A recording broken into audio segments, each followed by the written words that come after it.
Salut à tous et bienvenue pour une nouvelle critique cinéma depuis la Chine. Alors avant tout, je tiens à m'excuser parce que j'ai pas du tout le temps de faire une vidéo devant la caméra comme je fais d'habitude, parce que le montage me prend toujours un temps fou et qu'en ce moment je suis overbooké. Mais j'avais quand même envie de vous parler du film Wonder Woman parce qu'il sort en France le 7 juin, ce qui fait que je suis un des premiers Français à l'avoir déjà vu au cinéma. Alors pour la version courte, j'ai pas vraiment aimé le film, mais je vous encourage quand même à aller le voir en salle parce que malgré ses défauts, que je vais bientôt aborder, Wonder Woman est un des rares, voire peut-être le seul film de super-héros à avoir été réalisé par une femme. Et c'est certainement la meilleure adaptation de comics avec une super-héroïne dans le rôle titre. Alors, c'est sûr que la barre est placée extrêmement bas avec les précédentes adaptations, mais si Wonder Woman est un succès commercial, c'est possible qu'il offre de nouvelles opportunités aux femmes cinéastes de réaliser des films à grand spectacle, et on peut aussi espérer qu'on ait droit à davantage de films de ce genre qui mettent en scène des héroïnes fortes et indépendantes, mais traitées avec plus d'originalité et de justesse que ce que le monde formaté des blockbusters hollywoodiens nous a trop souvent habitués jusqu'à présent. Et rien que pour ça, je vous encourage si possible à aller voir le film pendant qu'il est en salle.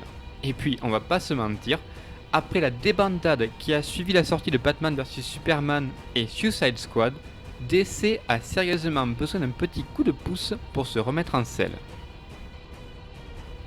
Maintenant, parlons du film lui-même. D'abord, j'aimerais dire que je l'ai vu dans une salle pleine à craquer et que les gens ont adoré. Ils ont rigolé aux blagues, ils ont retenu leur souffle pendant les scènes d'action, bref, ils étaient à fond. Alors que moi, j'ai passé mon temps à regarder ma montre. Ce que je veux dire, c'est que si vous cherchez un divertissement popcorn avec des jolies images qui ne vous demandera aucune réflexion, vous passerez sûrement un bon moment. Par contre, si vous êtes un tantinet exigeant et critique sur la qualité de ce que vous regardez, vous risquez de trouver le temps long. Surtout que le film dure 2h30, que la première moitié ne sert quasiment à rien et qu'il y a à peine une poignée de scènes d'action sympas pendant tout ce temps pour vous garder éveillé. A mon avis, le film souffre de gros problèmes de rythme et d'écriture. Je sais que comparer les films Marvel et DC, ça va pas plaire à tout le monde. Mais pour faire simple, Wonder Woman est un mix entre l'esprit loufoque de Thor et de Captain America et le ton sérieux et dramatique de Batman vs Superman. L'histoire se déroule en 1918.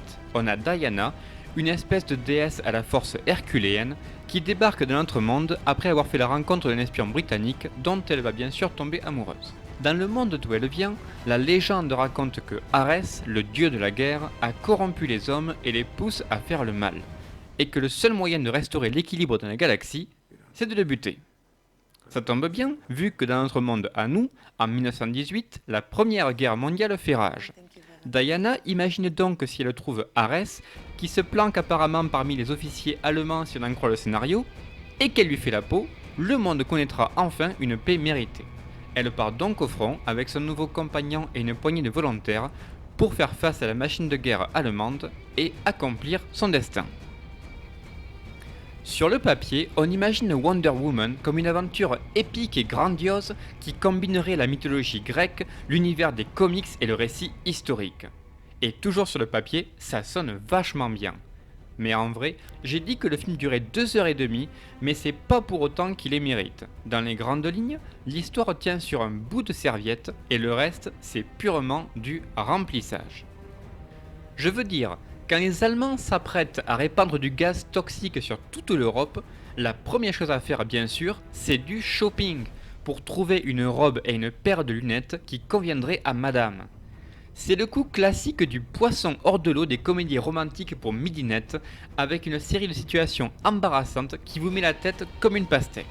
Ça fait rire les petits enfants bien sûr, pour qui le film est clairement destiné, mais c'est surtout du temps perdu qui aurait pu être utilisé bien plus intelligemment pour donner au film davantage de maturité. Par exemple, le film aborde pas mal de thématiques intéressantes qui plairont aux adultes. L'humanité mérite-t-elle d'être sauvée? Les hommes sont-ils tous des salauds et des lâches destinés à s'entretuer? La femme est-elle l'avenir de l'homme? Bref, des questions comme ça, il y en a en pagaille. Mais pour ce qui est des réponses, que dalle. De toute façon, on n'a pas le temps de réfléchir, il y a déjà une autre blague bien pourrie qui se profile à l'horizon. Sans compter que représenter les massacres de la Première Guerre mondiale dans un spectacle édulcoré destiné aux enfants Où le personnage principal est insensible aux balles, c'est à la fois un peu de mauvais goût et aussi complètement paradoxal. Du coup, à cause du manque d'impact émotionnel sur le spectateur, le message pacifiste du film tourne souvent à vide. Tout le contraire par exemple de Logan, dont j'ai récemment parlé en vidéo, et je vous mets le lien dans la description si ça vous intéresse. Le pire, c'est la fin du film, pratiquement copié-collé sur la fin de Batman vs Superman, qui nous fait encore une fois le coup de faire débarquer un gros méchant en CGI au dernier moment, avant de l'expédier en quelques minutes, tout en forçant les grosses ficelles du scénario pour essayer de nous faire verser une petite larme. Mais vu à quel point on s'est attaché au personnage jusqu'à présent, eh ben c'est pas gagné. Au niveau du casting, c'est pareil. Dans l'ensemble, les acteurs font du bon boulot. Dans le rôle principal, Gal Gadot apporte à la fois innocence et détermination dans la peau de cette guerrière d'exception qui refuse qu'on lui dicte ce qu'elle doit faire. Chris Pine, à ses côtés, montre que si la scène lui tient à cœur, il va se donner à fond. Et que sinon, eh ben il va pas se fouler. Et puis il y a tous les autres qui font ce qu'ils peuvent pour donner vie à des personnages qui auraient très bien pu être coupés au montage. Il y en a qui sont juste là pour faire les comiques de service, d'autres qui auront peut-être une ligne de dialogue sur l'origine, et puis basta, ils passeront le reste du film à faire les meubles. Et puis il y a tous ces soldats et ces paysans qui haussent à peine un sourcil quand une femme vêtue d'une armure soulève un tank à bout de bras. Et question crédibilité, on peut dire qu'on a vu mieux. Mention spéciale aux méchants allemands en carton-pâte qui ont l'air de sortir tout droit de mauvais James Bond. Pour finir, j'aimerais aborder l'aspect visuel du film. C'est peut-être Patty Jenkins qui est aux commandes, mais j'ai clairement ressenti la patte de Zack Snyder tout au long du film.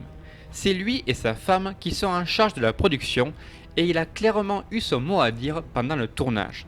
Une fois qu'on a quitté l'île paradisiaque du début, merci la Nouvelle-Zélande, le film est recouvert de ces filtres marron, gris, bleu foncé qui est sa marque de fabrique et qu'on retrouve dans pratiquement tous ses films. Il y en a qui apprécieront peut-être, mais c'est pas mon cas puisque je trouve que l'image devient terne et complètement inintéressante.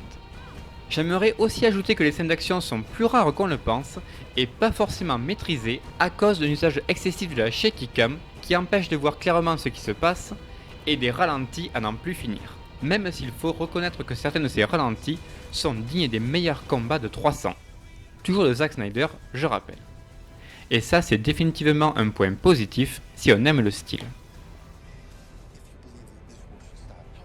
Bon, pour être honnête, il y a une scène au milieu du film qui m'a scotché à l'écran.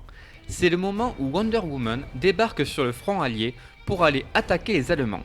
Du moment où elle quitte la tranchée jusqu'à la scène où elle explose le clocher d'une église, le combat est un vrai régal pour les yeux, qui illustre à lui seul la beauté, la force et le courage de l'héroïne. Le soin apporté au cadrage et à la musique est indéniable et on ne perd pas une miette de ces plans d'anthologie grâce à un montage parfaitement chorégraphié. Mais une fois que la scène est finie, le soufflet retombe très rapidement. Et ça m'étonnerait pas que ce soit cette scène qui a été conçue en premier pour convaincre la production de tourner le film. Parce que pour le reste, il n'y a pas grand chose de nouveau à se mettre sous la dent.